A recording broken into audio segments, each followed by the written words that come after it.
네, 함께 교제 내용을 통해 이 시간 열어보려고 하는데요. 함께 나누진 않았지만 오늘 함께 나눌 교제 바로 이전 과인 43과의 주제는 마귀에게 유혹받으신 예수님이라는 제목으로 마태복음 4장 1절부터 11절 말씀을 통해 교제가 이루어져 있습니다.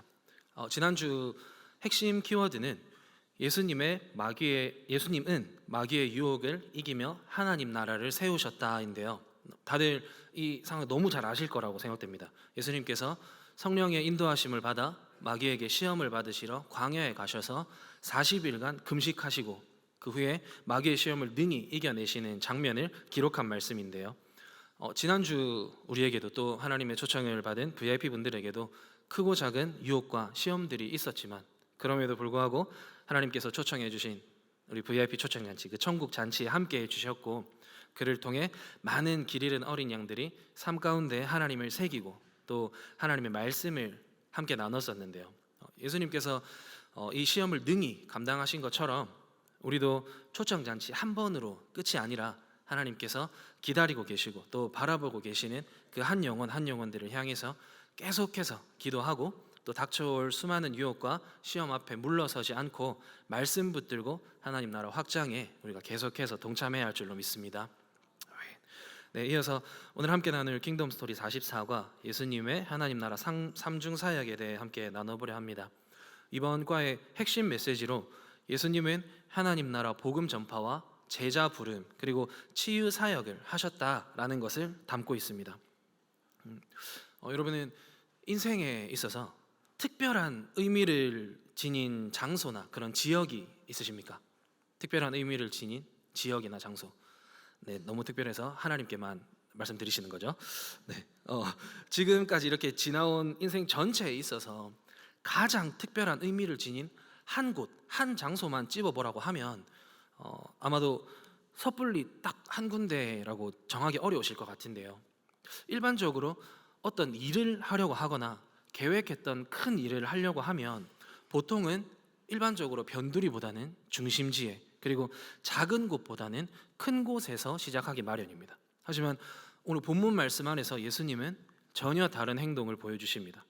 세례 요한으로부터 세례를 받으시고 43과에서 다루었던 광야에서 받은 사단의 시험에 승리하심으로 메시아직을 수행할 준비를 마치신 예수님은 이제부터 본격적으로 메시아로서 공생의 사역을 시작하시게 되는데요.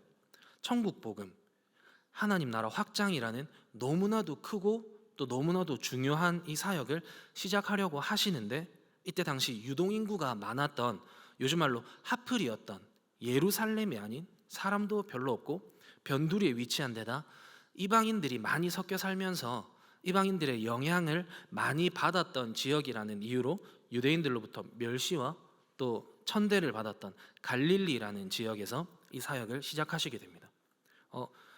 이 상황이 좀 공감이 되십니까? 그 말씀을 상상을 해보는 겁니다, 여러분. 말씀 그러니까 글로 듣는 게 아니라 상상을 해보. 만약에 내 정말 친한 친구나 아니면 내 아들, 딸, 아니면 내 남편이나 아내가 사업을 이제 새로 시작하려고 몇 년을 준비해가지고 이제 딱 오픈을 하려고 하는데 엄청 시원한 팥빙수를 그냥 딱 한 숟가락만 떠먹어도 이가 다 뽑히겠다 싶을 정도로 차가운 팥빙수를 히말라야에서 판다는 겁니다. 요즘에 날이 또 갑자기 많이 추워졌죠. 뭐 엊그제는 막 눈도 막 내리고요. 이렇게 날이 갑자기 추워지고 막 할 때는 막 따끈따끈한 오뎅 국물을 딱 생각나지 않습니까? 이렇게 연기가 폴폴 나는 뜨거운 오뎅 국물을 고비 사막 한가운데 가서 판다는 겁니다. 여러분 이 생각이란 걸 하셔야 됩니다, 여러분. 상황을 이게 보는 겁니다. 이게 녹차를 듬뿍 먹고 큰 투뿔 한우를 이제 이슬람 지역에 가가지고 여러분, 네, 이 예시랑 똑같은 상황이라고 볼 수는 없겠지만 이 상황을 우리가 생각을 해봤을 때 더 나은 환경에서 시작을 했으면 그 사역이 더 나은 방향으로 갈 수 있지 않을까 이런 생각을 해볼 수도 있고요. 이런 생각만큼 인간적인 눈으로 봤을 때 어쩌면 사역의 시작을 갈릴리에서 하신 예루살렘이 아니라 갈릴리에서 하신 이 선택이 우리 입장에서는 아쉬운 선택이 될 수 있었다는 거죠. 차라리 예루살렘이었더라면 어땠을까? 더 많은 사람들을 만나셨지 않을까? 그러나 예수님께서 갈릴리에서 사역을 시작하신 데에는 두 가지 이유가 있습니다. 먼저는 하나님의 계획에 따라 구약에서의 예언을 성취하시기 위해서입니다. 이사야 9장 1절에서 2절의 예언처럼 갈릴리 지역에 빛이 비쳐서 사망의 땅에 살던 백성이 구원을 얻을 것임을 성취하시기 위해서였습니다. 그리고 둘째로 곧 예수님의 사역이 이방인을 포함한 모든 민족으로 확대될 것임을 나타내고 있는 것입니다. 접경 지역답게 무역이 성행했었던 갈릴리는 자연스럽게 이방인들의 유입이 쉽게 이루어졌고요. 그렇다 보니 물 흐르듯 자연스럽게 이방 문화가 자리 잡게 된 것입니다. 예수님께서 이곳에서부터 사역을 시작하신 것에 대한 의미를 우리가 한번 유추를 해본다면 이 상황들을 통해서 열방이 하나님 나라가 되도록 하시기 위함임을 우리는 알 수 있게 됩니다. 그리고 특별히 예수님께서 하나님 나라를 건설하실 때 세 가지 사역에 초점을 맞추셨었습니다. 첫째로 하나님 나라 복음을 전파하시고, 둘째로 제자들을 비롯한 사람들을 가르치시고, 그리고 셋째로 병을 치유해 주는 사역입니다. 이 사역들을 통해 사람들이 복음을 듣고 복음을 믿고 하나님 나라 백성으로 살 수 있도록 가르치시고 또 예수님께서 직접 보여주신 것입니다. 이 세 가지 사역들을 오늘 챕터 주제인 예수님 하나님 나라의 삼중 사역이라고 부릅니다. 예수님께서 보여주신 이 귀한 사역들을 오늘 우리 교회에서도 잘 실천 중이지 않습니까? 우리 교회 모토인 한 영혼을 구원하여 제자 삼는 교회, 하나님 나라의 복음을 전파해서 제자들을 비롯한 많은 사람들을 가르치고 또 병든 마음과 육체적 아픔을 위해 함께 기도하고 또 함께 회복해가는 그 공동체가 우리 한밭 공동체지 않습니까? 여러분 이럴 때 아멘이라고 하는 겁니다. 네, 우리 한밭 공동체지 않습니까? 네, 아멘입니다. 정말 아멘입니다. 이를 통해 오늘 우리도 먼저 하나님 나라의 복음을 전해받고 말씀을 통해 가르침 받고 영적인 치유를 하루하루 경험하는 예수님의 제자된 삶을 우리도 동참해서 살아가고 있다는 것을 확인할 수 있는 것입니다. 이렇게 먼저 제자된 삶의 걸음을 걸어간 우리 또한 계속해서 교제 2장에 나오는 예수님을 따라 하나님 나라의 일꾼을 불러야 할 것입니다. 오늘날도 그렇지만 오늘 말씀이 쓰여진 이때 당시에도 배우고자 하는 열망이 있는 많은 사람들이 좋은 스승을 만나기 위해 온 지역 방방 곳곳을 찾아다녔습니다. 하지만 예수님께서는 그때 당시 문화와 달리 직접 제자들을 찾으시고 부르시고 또 직접 가르치셨습니다. 예수님께서 사역을 시작하실 때 하나님 나라 복음 전파만큼 중요하게 생각하신 것이 제자들을 부르는 일이었습니다. 그 말은 하나님 나라의 일꾼을 세우는 것입니다. 일반적으로 제자를 양육하거나 어떠한 큰 일에 누군가와 동력을 하려고 한다라고 했을 때 그 사람의 기본적인 소양을 먼저 확인하고 그 사람의 능력을 평가한 후에 제자로 받아들이거나 아니면 함께 동력을 이루어가지 않습니까? 하지만 아시는 것처럼 예수님의 제자들이 모두 다 뛰어나거나 특출난 사람들은 아니었습니다. 어부도 있었고요, 사람들에게 눈총받는 세리도 있었고요, 또 열심당원을 비롯해 정말 다양한 사람들이 있었습니다. 하지만 예수님께 이런 것들은 전혀 걸림돌이 되지 않았습니다. 왜냐하면 예수님께서 그 모든 사람들을, 그 제자들을 주도적으로 변화시켜서 하나님 나라의 일꾼으로 사용하실 것이었기 때문입니다. 예수님께서 직접 그들을 변화시키셨기 때문입니다. 너무 감사한 일입니다. 오늘 우리도 이렇게 사용해주고 계시기 때문입니다. 세상 누구보다 뛰어나지 않고 아무도 가지고 있지 않은 능력을 우리도 가지고 있지도 않는데도 자녀 삼아주시고 또 제자 삼아주시고 오늘 우리가 함께하는 것처럼 가장 귀한 예배자로 또 가장 중요한 복음 전파자로 우리를 사용해 주시고 그렇게 세워주셨기 때문입니다. 하지만 여기서 우리가 주목해야 할 것은 제자들의 순종적인 모습입니다. 제자들에게는 왕의 부름에, 예수님의 부름에 즉시 순종할 수 있는 믿음이 있었습니다. 베드로와 안드레, 야고보와 요한이 예수님의 부름을 받자마자 그 즉시 예수님을 따랐다라고 오늘 본문 말씀 안에서 말씀하고 있습니다. 그물을 버려두고 배와 아버지를 뒤로 하고 예수님을 따랐다라고 말씀하고 있습니다. 가족이나 재산, 직업보다 하나님 나라의 왕, 그 예수님을 가장 소중하게 여겼다는 것입니다. 오늘 우리는 어떨까요? 내가 힘들게 쌓아올린 사회적 지위나 피땀 흘려 번 돈으로 내가 마련한 물질적인 것들, 또 사랑하는 내 부모님이나 눈에 넣어도 아프지 않을 내 자녀를 뒤로 하고 예수님께서 따라와라 라고 말씀하신다면 그 말씀을 들은 즉시는 고사하고 고민을 하다가 멈추는 경우들이 많지 않겠습니까? 물질적인 것만 봐도 그렇습니다. 집은 너무 크니까 드리기 좀 그렇고, 차도 좀 너무한 것 같고, 요만한 핸드폰도 좀 힘들 것 같고.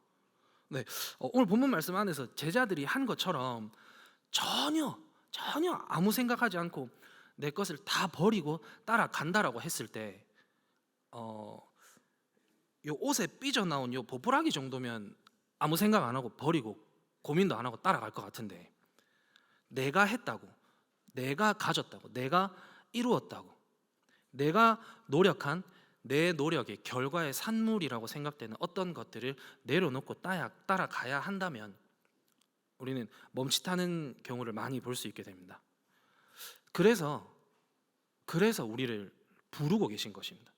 예수님께서 얼른 불러서 얼른 가르쳐야 하기 때문에, 우리가 얼른 배워야 하기 때문에, 그 가르침을 통해서 내 지식이나 능력, 내 재산이나 직업이 중요한 것이 아니라 변함없는 진리 되신 하나님 아버지, 그 말씀이 내 삶 가운데 가장 중요하다라는 것을 알고 깨닫게 해주시기 위해서 예수 그리스도를 가장 소중하고 또 가장 중요한 가치로 여길 수 있게 해주시려고, 깨닫게 해주시기 위해서인 것입니다. 그래서 우리를 부르시는 것입니다. 오늘날 지금 이 순간까지도요, 우리가 함께 예배하는 이 순간까지도 끊임없이 기다리시고 계속해서 부르시는 것입니다.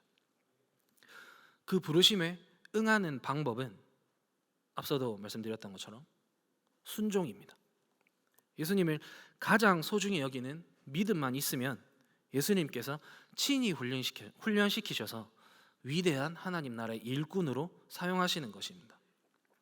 근데 항상 그렇듯 그 순종이 가장 어렵습니다.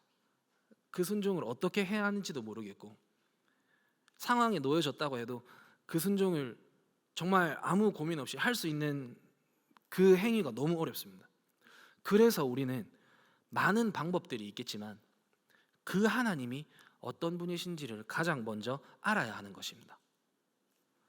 하나님이 어떤 분이신지 정말로 그 하나님에 대해서 우리가 알게 됐을 때 하나님을 아는 것을 통해서 우리가 하나님을 사랑할 수 있게 되고요, 하나님을 사랑하게 됐을 때 우리가 하나님께 다 믿고 다 맡기고 온전히 순종할 수 있게 되는 것입니다. 호세아서 6장 6절 말씀에서도 나는 인애를 원하고 제사를 원하지 아니하며 번제보다 하나님을 아는 것을 원하노라. 다시 읽어드리겠습니다. 호세아서 6장 6절 말씀, 나는 인애를 원하고 제사를 원하지 아니하며 번제보다 하나님을 아는 것을 원하노라 라고 말씀하셨습니다.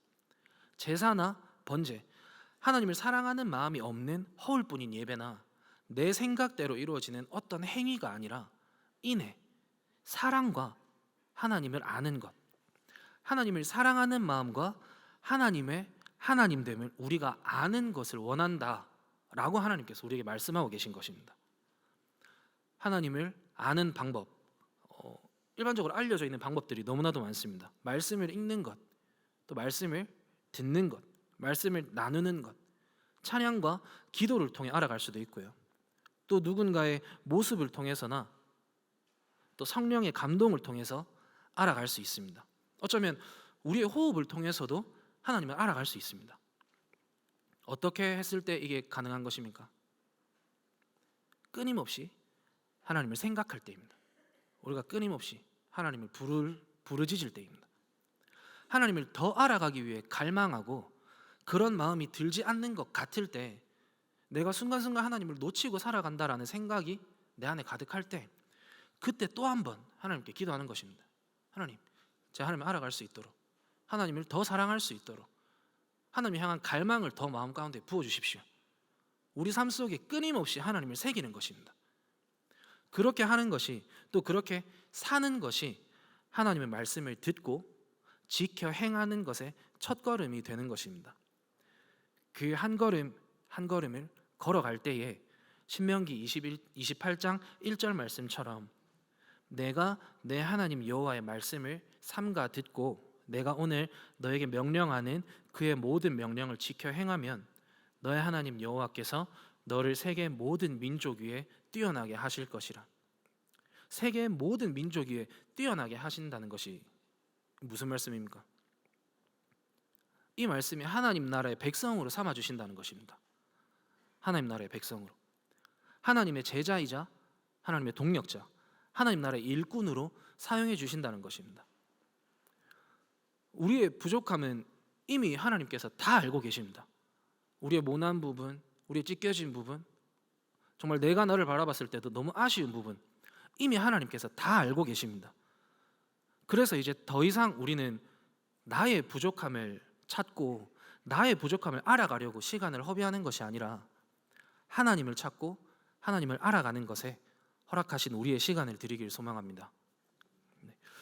계속해서 교재 3장 사람들의 모든 병을 고치시는 예수님으로 이어가 보도록 하겠습니다.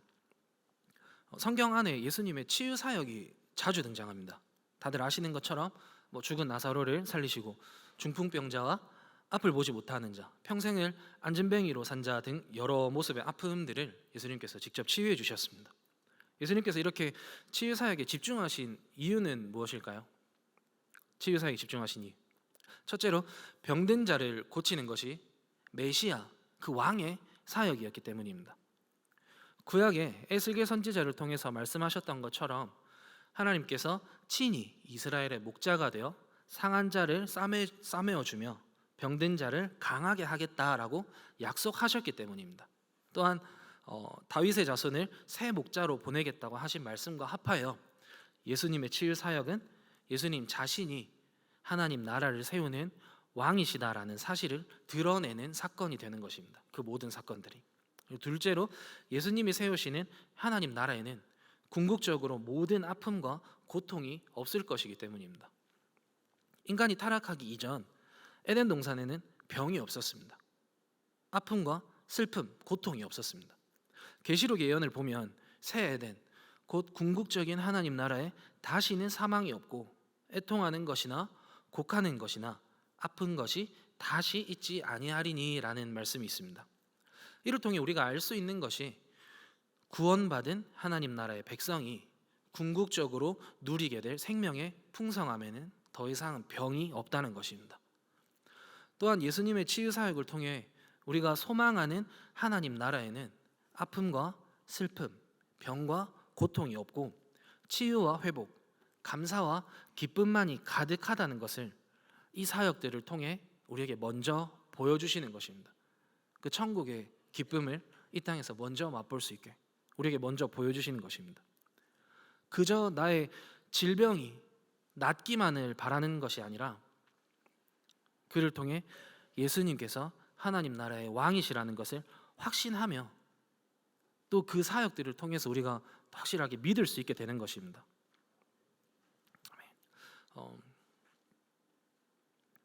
근데 우리가 그 이적들, 그 사역들만 바라보고 예수님을 믿으면 안 되지 않겠습니까? 사역들만, 기적들만 바라보고 예수님을 믿는다는 것. 저도 이런 경험이 있었습니다. 잠깐 나눠보자면 제가 군대에 있을 때 이등병 때 너무 힘든 시간을 보내고 있었는데요. 그때 하나님이 너무 믿고 싶은 겁니다. 누구라도 잡고 싶어서 하나님께 기도라는 걸 했습니다. 하나님, 너무 힘듭니다. 진짜 하나님이 계시다면, 하나님 진짜 저를 사랑하시고 저를 생각하신다면 아침에 일어났을 때 저 관물대 뚜껑이 조금 열려 있으면 자, 하나님 믿겠습니다. 그 기도를 제가 한 달 반을 했습니다. 다윗이 했던 것처럼 정시기도, 그 군대 가면 전자시기에 자는데 그 아침, 점심, 저녁으로 시간 맞춰가지고 그 기도를 정말 간절히 했습니다. 그 눈 떠보니까 이등병이 끝나 있는 겁니다. 그때도 힘들었습니다. 그래서 관물대 문에 자석이 붙어 있어가지고 하나님 자석 떼는 게 힘드시구나. 그래서 또 다른 기도를 했습니다. 하나님, 자 관물대 문을 요만큼 열어놓고 잘 테니까 아침에 여기 다 껴 있으면 하나님 계시는 걸 믿겠습니다. 그 기도를 또 한 3주 했습니다. 한 번이 안 닫혀 있었습니다. 그 누가 옆에서 막 후임이고 선임이고 야 문 와 열어놓고 자는 툭 치면 닫히는, 문 딱 열었을 때 바람 딱 불면 닫히는 그런 건데 한 번이 안 닫혀 있었습니다. 그래서 하나님이 철이랑은 안 친하시구나 해서 군대 전투복을 딱 가면 이렇게 팔 한쪽을 딱 걸어 놓거든요. 이쪽을 제가 이게 살랑 이렇게 걸어 놓고 하나님 내일 아침에 일어났는데 이게 탁 떨어져 있으면 하나님 계신 걸 믿겠습니다. 그 기도를 또 했는데 한 번을 안 떨어진 겁니다.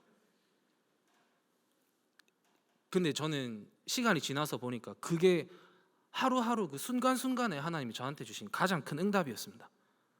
왜냐하면 만약에 관물대 문이 열렸더라면, 관물대 문이 닫혔더라면 저는 관물대 하나님을 믿었을 거기 때문입니다. 죄송합니다. 이 말이 좀 잘못된 거예요. 편집. 네. 이 옷이 만약에 떨어져 있었으면 저는 허황된 하나님을 제가 만들어서 믿었을 거기 때문입니다. 우리 하나님은 그런 분이 아닙니다. 우리가 표적이나 이적을 바라고 예수님을 믿는다라고 고백을 한다면 우리는 끊임없이 더 큰 기적이나 더 새로운 이적을 바랄 것이기 때문입니다. 하나님 지난번에 이런 일 기도했을 때 들어주셨으니까 이번에는 이 정도는 쉽죠. 근데 이번에 안 들어주시면 그 하나님이 안 계신 것입니까? 하나님은 끊임없이 우리를 바라보고 계시고 어떻게든 더 많이 사랑해 주시려고 우리가 그 사랑을 알 수 있도록 하루하루 순간순간 우리에게 다가와 주시는 분이 하나님이십니다. 그래서 앞서 함께 나눈 것처럼 하나님의 하나님됨을 올바로 알아야 하는 것입니다. 하나님의 하나님됨을 내가 만들어서 내가 믿고 싶은 대로 내가 편안한 대로 하나님을 만들어서 믿는 것이 아니라 정말 그 하나님의 하나님됨을 우리가 올바로 알아야 하는 것입니다. 우리 삶 속에서 우리가 보고 또 겪을 수 있는 가장 큰 표적과 이적이 하나님께서 우리를 먼저 불러주시고 예배할 수 있게 허락하시고 자녀 삼아주시고 또 우리를 구원해 주신 것입니다. 가장 큰 표적이지 않습니까? 이게 너무나도 큰 기적이지 않습니까? 이 말씀이, 이 복음이 우리의 모든 아픔과 우리의 모든 슬픔들을 치유해 줄 줄로 믿습니다. 예수 그리스도께서 우리의 모든 죄악을 이미 십자가에서 대속하셨습니다. 그 말씀을 신뢰함으로 우리의 인식보다는 하나님의 인식을 따르는 하나님 나라의 백성, 우리 한박교회 여러분들이 되시길 소망합니다. 우리의 불완전한 주장보다는 하나님의 완전하신 주권을 따르는 우리 한박교회 여러분들이 되시길 주님의 이름으로 마음껏 축복합니다. 아멘. 네.